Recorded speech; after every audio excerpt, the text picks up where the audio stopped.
Ma'am, nangangopya po si Scarlett sa akin, no? Apakasinungaling mo, Samantha. May nangangopya pala dito? Bagsak ka na sa akin, Scarlett.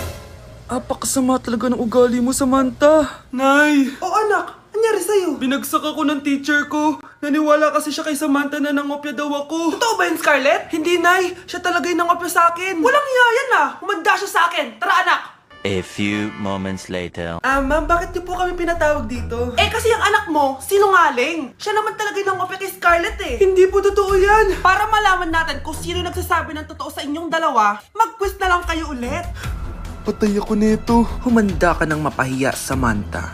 Okay, time's up. Pass your papers. Scarlett, naka-perfect ka. Yes! Talino talaga ng anak ko. Samantha, wala kang tamang sagot. Ikaw talaga ang totoong nangungopya. Nakakahiya ka, Samantha. Humanda ka sa akin sa bahay. Tara! Huwag po, Nay!